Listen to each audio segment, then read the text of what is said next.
Josh, Mark, the three of us, we were all in the courtroom today for arguments. So let's start first with your main takeaways. Josh, I'm going to start with you. Well, I thought it had to be a dispiriting day for Special Counsel Jack Smith. He saw one after another of the members of the conservative majority on the court basically signal discomfort with his position and some degree of alignment with Trump's claim that there should be at least some type of immunity or protection for a former president from criminal charges. I have sort of a vivid memory of sitting there and having each of those justices. I'm thinking of Justice Brett Kavanaugh, Chief Justice John Roberts, and Justice Neil Gorsuch, for example, go through one by one and make pretty clear that they were not going to come out in this case the way Jack Smith wants them to come out. And at that point, it's a numbers game that I don't think looks too good for him. You know, Mark, were you as surprised as I was to hear the line of questioning that came out of some of the more conservative justices like Brett Kavanaugh and Neil Gorsuch and Samuel Alito? I was. And the sense that I got from those justices was that to them, to their minds, the real threat to democracy was not Trump's effort on January 6th to overturn a free and fair presidential election. The true threat to democracy is the Justice Department's effort to hold him accountable for that act. And I did not expect this kind of minimization of January 6th that we saw from the justices. Frankly, my sense is that the conservative bloc just didn't think that the insurrection at the Capitol was that big of a deal. And so instead of hearing concern about what it would mean to let the president off scot-free for allegedly plotting and facilitating this violent election subversion, we heard these justices try to say, well, let's talk about the abstract principles here. Don't we need presidents to act boldly and fearlessly? As though we haven't seen an object lesson in what happens when a president thinks he's unaccountable, and as if we aren't here, you know, in this hearing, in this case, to try to decide whether or not, as a democracy, this country is going to say even the president is not himself above the law. You know, Joyce, Judge Lugo pointing out on social media that the court and the parties discussed everything but the specific question at hand. Even Justice Ketanji Brown Jackson, in my opinion, kind of got to the heart of that matter as well during arguments, Joyce, when she asked Dreeben, who represents the government, she's like, why can't we just answer the question that's been presented? Because everybody was dancing around it, to Mark's point. Joyce, is there a reason why the court actually didn't try to address the question presented?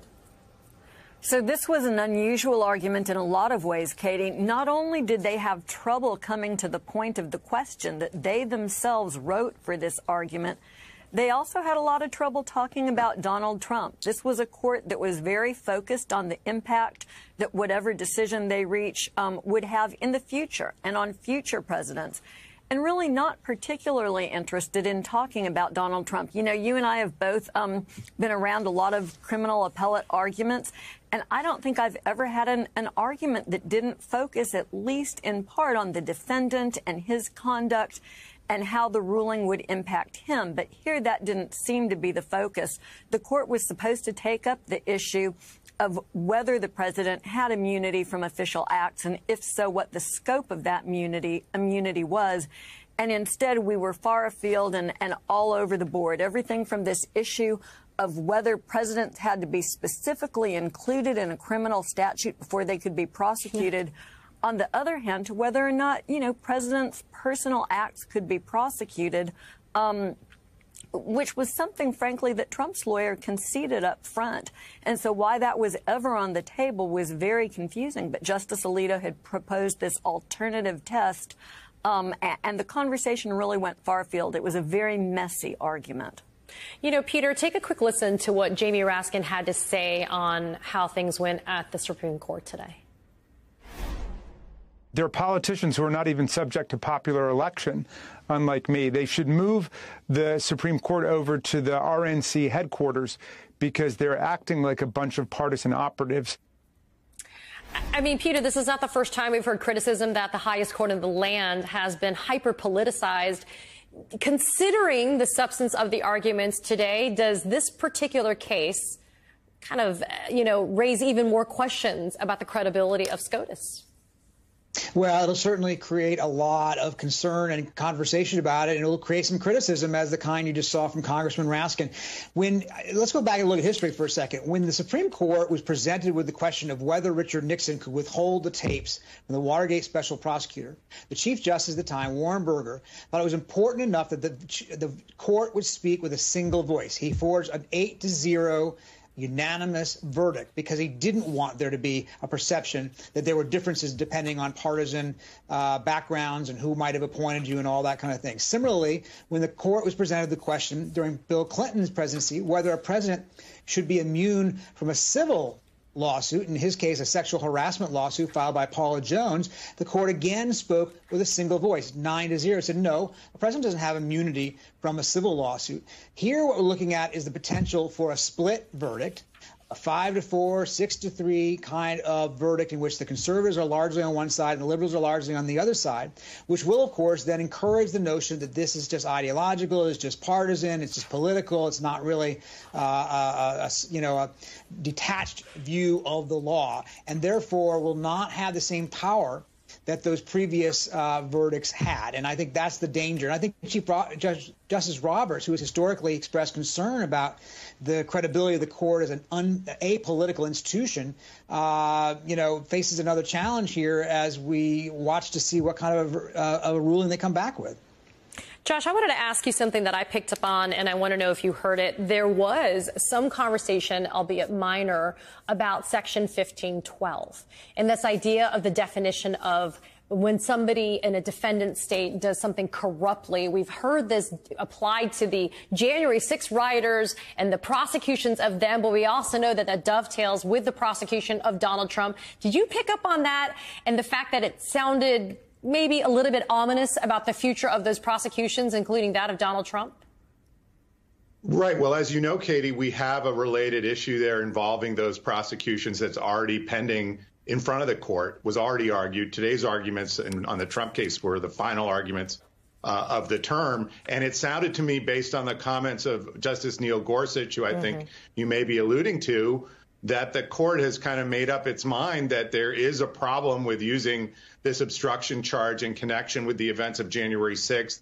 That problem might extend to using it in a couple counts of the 4 counts against former President Donald Trump. And Gorsuch zeroed in on the word corruptly that appears in that obstruction statute. And he said something like, nobody really knows what that means. Well, goodness, when someone on the Supreme Court is saying that some term in a criminal charge that's been used in a lot of cases, nobody really knows what it means, it does not bode well for Jack Smith being able to use that charge against former President Trump sometime in the coming months. Yeah, and you're right, and it was Gorsuch who made that statement, and it kind of stood out to me because I was worried about what it meant. Joyce, let's talk about this proposed rubric that was discussed, kicking the case perhaps back to the trial court in front of Judge Chutkan, and then allowing for this parsing out of what is an official act versus a private act. And then if you were to follow kind of the logic of some of the conservative justices, you would end up prosecuting only the personal or the private acts, because those would be violative of the law. But the official acts, Donald Trump and others or presidents, would be able to get immunity. Talk about how fatally flawed this is going to be. I'm putting aside the delay, because we all know that it bakes in delay. But in terms of the legal analysis, talk about the problems that are generated by trying to do that type of, I guess, different approach to this particular indictment. So first, I don't want to be unduly optimistic, Katie, but I'll pump the brakes a little bit on speculation. Sometimes the final opinion that the court issues has very little resemblance to what goes on in oral argument. It's always dangerous to read the tea leaves too heavily. Sometimes the justices are talking with each other in oral argument as much as they are with the litigants trying on arguments for size. So it's possible that we won't see this possibility that you're talking about pan out. You know, I felt the same way about Justice Gorsuch's comments about 1512 and the state of mind. I took it to think maybe he had come out on the losing end of that battle on the 1512 obstruction of an official proceeding case, and maybe he was expressing some sour grapes. So we'll see. But the argument that you're talking about is one where the justices would issue some sort of a rule that established some way of evaluating what conduct by a president was official and what was private. I think about this in terms of Trump acting as President Trump on the one hand and as candidate Trump on the other hand. That would then go back down to the lower court for Justice Chutkan, presumably to make a ruling. I suppose they could also decide to send it back to the Court of Appeals, but Trump's lawyer, John Sauer, suggested it should go back to the district judge. Mm-hmm. You know, the silver lining here, though, is for her to make that decision. She could decide she needs to hold an evidentiary hearing and put on a mini trial, in essence, before she made that determination. It would be cumbersome. It would be subject to additional layers of appeal, most likely. It would, as you mentioned, engender a lot of delay. But there is this slightly rosy prospect of actually having a hearing, even though there wouldn't be a jury verdict, a hearing where the government's evidence would become public. Look, let's talk about the fact that the day began before David Pecker got back on the witness stand with the Manhattan DA's office saying that there are 4 alleged violations, brand new ones, of that expanded gag order. The judge, Merchan, setting a hearing on it for next Thursday. I mean, Joyce, we don't have a ruling from the first motion for contempt. So what's the delay from Merchan? Because we now have 4 new violations. We do. We have ongoing violations, and the issue that the judge faces is either this gag order has teeth and he will enforce it, or it does not have teeth, in which case Donald Trump can do anything he wants to do with regard to this jury or witnesses or the court families, for that matter. So this has to come to a head. The delay likely gives the judge a little bit of extra room to gather additional evidence, but the statute gives him very limited options. He can either impose a penalty of $1,000 for each violation, or he can impose up to 30 days of custody. There's no room to maneuver between those two options. He will have to make a decision. He has apparently made a decision that it's best to put it off, to hold some of his power over Donald Trump's head for a little bit longer, to see if he can get him to conform his behavior, or alternatively to prove that the only option is for the judge to begin to impose sanctions. You know, Peter, one thing that stuck out to me today was the testimony from David Pecker that AMI paid the $150,000 to Karen McDougal, and then they never got reimbursed, never got paid back by Donald Trump, even though it was for his benefit and for the benefit of the campaign. But then at the end, David Pecker has to say, I have no hard feelings for Mr. Trump. I thought he was my mentor. I felt like, Peter, David Pecker encapsulates MAGA world, because it's like he keeps on grifting and he completely dupes his cult followers, right?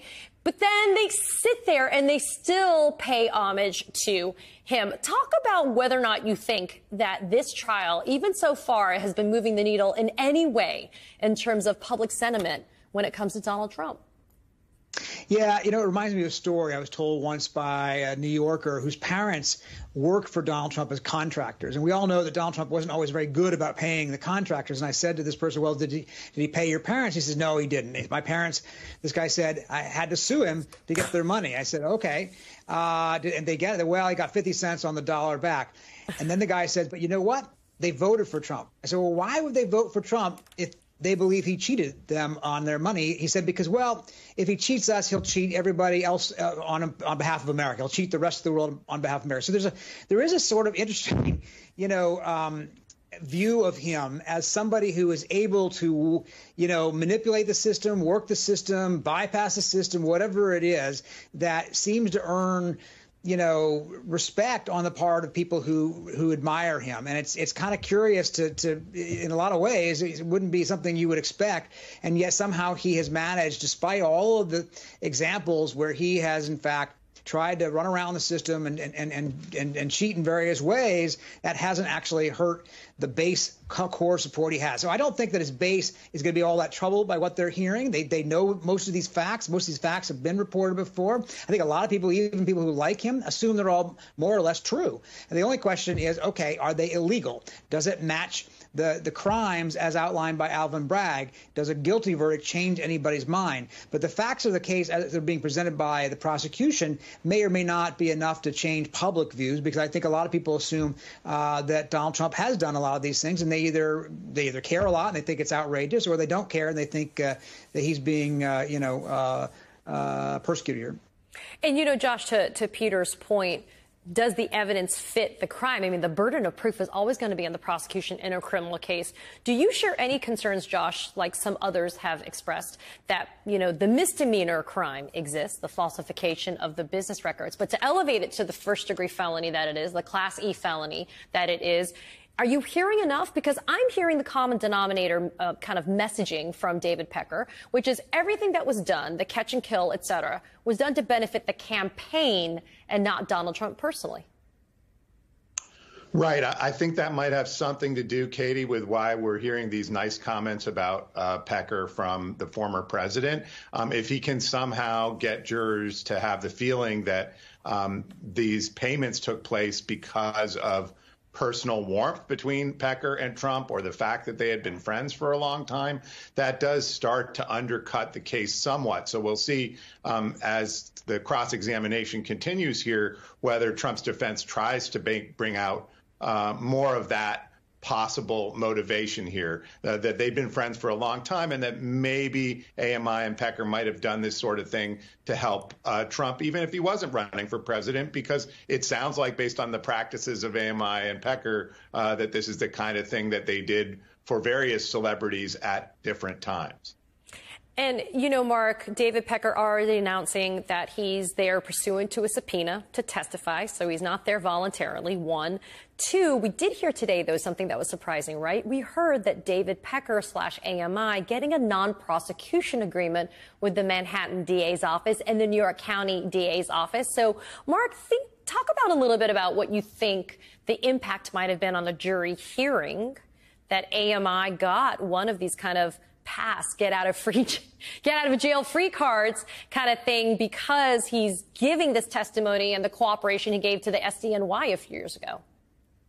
Yeah, so we know that Pecker has this non-prosecution agreement with state authorities. We also know that the FEC had warned Pecker and AMI that this kind of catch-and-kill practice done to benefit a political campaign could constitute a contribution in violation of law. Pecker has clearly been skirting the limits of what's permitted under both state and federal law. No surprise that he's in court under a subpoena. A little bit of a surprise that he has this history in state court and that we hadn't learned about it until today. But, I think this ties in with one of the other really interesting exchanges that occurred in Manhattan today, where the prosecutors kept talking about a conspiracy, that Pecker was part of this conspiracy that ultimately engulfed Cohen and Trump in paying off Stormy Daniels. The defense attorneys objected and said, you have to stop using this word. This isn't a conspiracy. And prosecutors said, well, look at the election statutes that we're citing and claiming Trump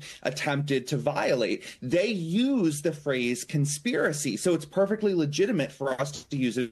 And Judge Merchan agreed, and I think rightly so. And so I think what this testimony is doing is setting up for the jury the sense of how this worked in this rather sordid world, so that when it comes time to drill down on the Stormy Daniels payment, they have a good idea of all of the moving pieces here. And when the prosecutors are laying out the step-by-step of the Stormy Daniels payment, they will see that through the lens of a similar conspiracy, that it's not just a kind of seedy tabloid scheme, but rather a criminal effort to skirt campaign finance laws and state election laws to influence an election on behalf of a candidate. That is unlawful under New York statute, and that is what Alvin Bragg says is going to essentially bootstrap what would be misdemeanor charges into the felony offense that he is charging Mr. Trump with.